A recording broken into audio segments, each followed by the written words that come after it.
In step 5 of the upload process, we need to combine everything we've entered so far into experiments. First, we need to pick the time units of the data that we're about to enter. The default is hours, and in fact, hours is a time unit that will show all around the application and all the other pages. You can enter the data in a number of other units, and it will internally be converted to seconds, but in the user interface it will be shown into hours, because we find this to be the most intuitive unit for this kind of measurement. We can define our first experiment by entering the fields, entering data in the inputs here. First, we need to pick a name. I'm going to pick the name BT for a Bacteroides theta Omicron.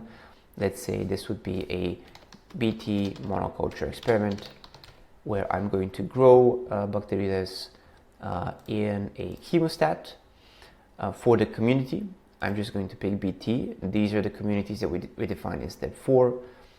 This is why I defined the BT community for this particular monoculture. As for the compartments, in this case we only have one compartment. Remember that compartments define the environmental conditions of the vessels or of parts of the vessels. And in this case, I'm just going to pick the one placeholder name essentially that I picked for the compartment. But I will show you a different study with different compartments to understand what could be present here. The number of time points only determines the number of rows that are going to be rendered in the data template. You can change those, you can remove rows, you can add additional rows, but presumably you know how many times you measured in the experiment, and so you can put that time point here. For example, 12 time points. This is not quite enough to save this experiment because we need at least one biological replicate. What we've entered so far describes the structure of the experiment, describes the conditions of the experiment, but the biological replicates are the concrete implementations of the experiment. And if I click on this plus, as you can see, this adds a row here of a single biological replicate. This is the minimum that is required. And by default, the name is generated from the name of the experiment with an _1, and we can change this to, for example, -1 or just BT1, and click on the plus a few more times, and you see that the application increments the number automatically for us. But we don't have to do this. We can call this one, let's say, BTA, BTB, and BTC or something like this. We can use whatever names we want. In this case, I'm going to stick to the default. In fact, one easy thing I can do here is I can do this to just generate this. The position fields and the biosample URL fields are optional. But they could add some additional metadata to the biological replicate information. The position has to do with the well plate location, or a label that describes the physical vessel that might be specific to your lab or to the way you run your experiments. This name is going to show up in the user interface. This is the user-facing name, what you might use, for example, in papers to describe these replicates. Whereas this might be some kind of code or some other description for your own purposes. The biosample URL is some kind of external location, external site where people might be able to find more information about the biological sample, let's say the raw measurement data, for example. But in many cases, these could be just left empty. For the moment, I will leave things here, and I will not be adding perturbations. I will add them in the second experiment. In order to save the changes so far, there's a number of ways I can do this. If I click on the next button, this implies I'm essentially done with entering data here, and I'm moving to the next step. If I click on add experiment, this will save this form and add a new experiment. For experiment forms in particular, because they have a lot of moving parts, we also have an intermediate state here where I can just click on Save Changes, which is going to save this form and sort of transform it into a compact view. This is particularly useful when you have many experiments. I'm going to show you a different experiment here, a different study here, where if we scroll, we can see quite a lot of individual experiments, 13 experiments. And so if all of these were large forms, it would be kind of difficult to view. But in fact, because of this sort of compact view, you can somewhat more easily read the bioreplicate list. You can see that this is BHBD, and the bioreplicates are from A to F. For example, this is a different way that they're organized. You can still click on edit and you get the full form in a very similar way that I described. As you can see, here's your biological replicates, here's the community, this one from the list, there's only one compartment here, 17 time points, etc. Right? And I can click on save changes to save any changes here.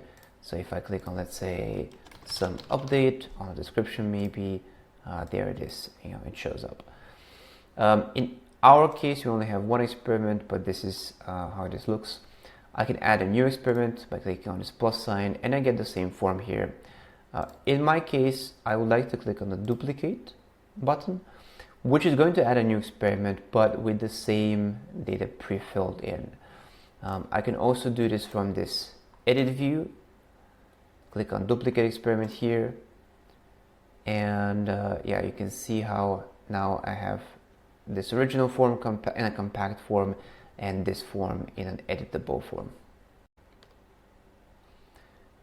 And now I need to pick a different name. If I pick the same name, for example, BT, and for example, I go in and write down BT1, BT2, and BT3. If I just fill the same names as before, notice that duplicating removed the names.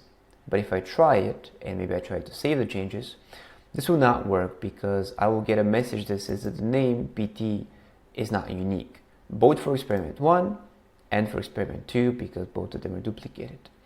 So instead, I'm going to call this BT perturbation, BT monoculture with some perturbation. I'm going to use this as an example.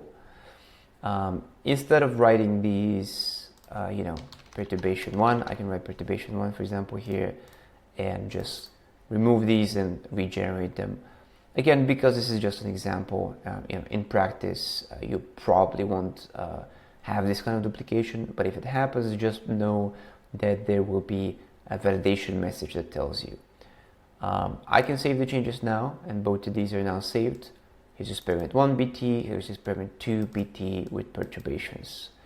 And here's the difference in descriptions. Now let's actually add the perturbations here.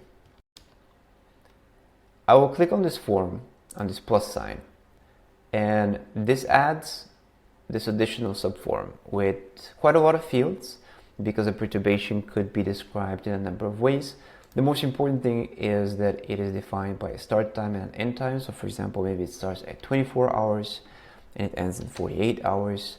And then I can say something like experiment was perturbed, or vessel was perturbed, the vessel was perturbed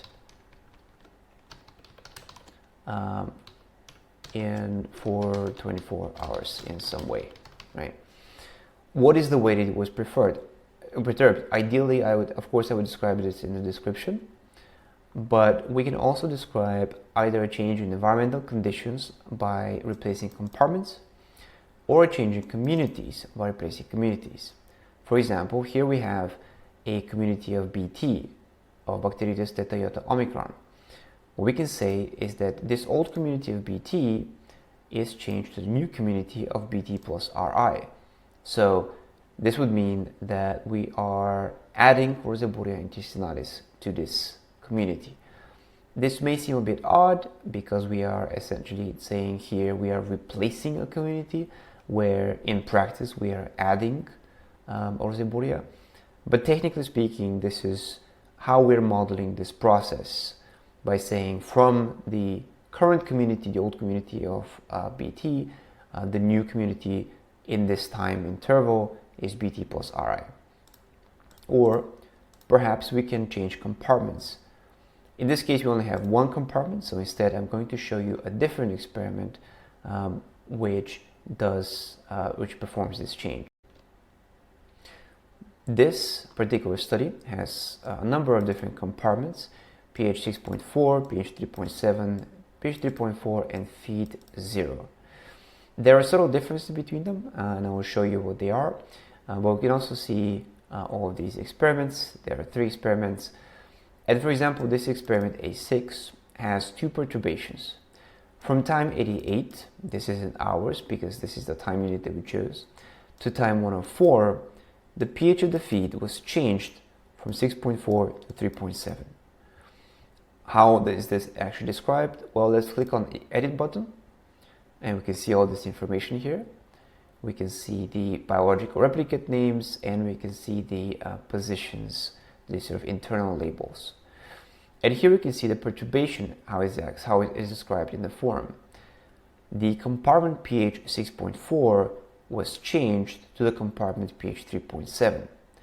And we can scroll up and go to the compartments and communities, and we can see that this compartment pH 6.4 is described with a number of different parameters, a number of different initial conditions, and it has an initial pH of 6.4, whereas this compartment has an initial pH of 3.7, and everything else is the same.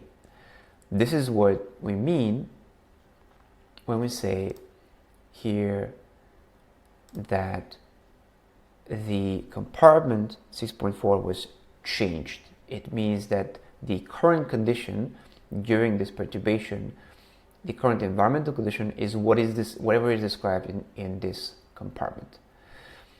That's all that there is here. We can also see the second perturbation. There are 2 of these here, a different start time with a different end time. And this same compartment pH 6.4, we can see that this state changed to this state, but then after the end time, it was restored to the normal experimental design, and then the feed was stopped for 12 hours, which is the compartment feed 0, in which the dilution rate has been set to 0. This is the actual study that I'm referring to, and we can see the compartment description here, and we can see the perturbations here.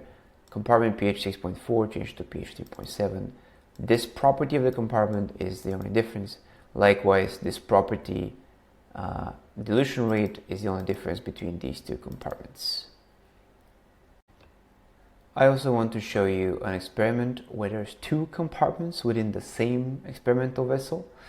I've previously shown you this particular study that includes Wilkins-Chalgren's broth and mucin beads, and they're both within the same experimental vessel.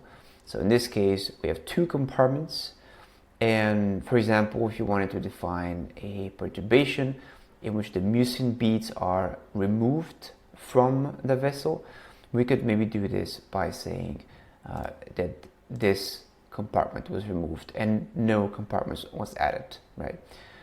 If we wanted to say that the mucin beads were replaced with something, maybe we could have a mucin 1 compartment here and a mucin 2 compartment here, or something like this, right? Either way, just this is to build an understanding of what the abstract concept of a compartment. It is a set of environmental conditions, yes, but within a some kind of physical space where growth can be measured. If this seems too complicated, or perhaps you're not quite sure how to describe your perturbation by using the different environments and communities, we would like to hear from you. Maybe we can help you describe your environmental conditions. You can find us by clicking on the About Us page and finding our email and contact details. But also remember that you can always describe your perturbation in the description field without adding the compartments or community changes here. It could be that your perturbation is complex, or it could be that it is not describable in these methods, but we would appreciate hearing from you if that is the case. Either way, in this particular situation, we have these 2 experiments. We have filled in their names and all of their properties. We have filled in an example perturbation here. And so now I can click on the next button. And this brings me to the data upload step, step 6. And we can see in the experimental design step, we have the 2 experiments and there are 6 bioreplicates between them and a single perturbation, which is not described in the status page. In the next video, I'm going to go over the data template and I'm going to show you the basic structure of it and how you can fill your data in that template. And I will show you multiple different studies with their own specific templates.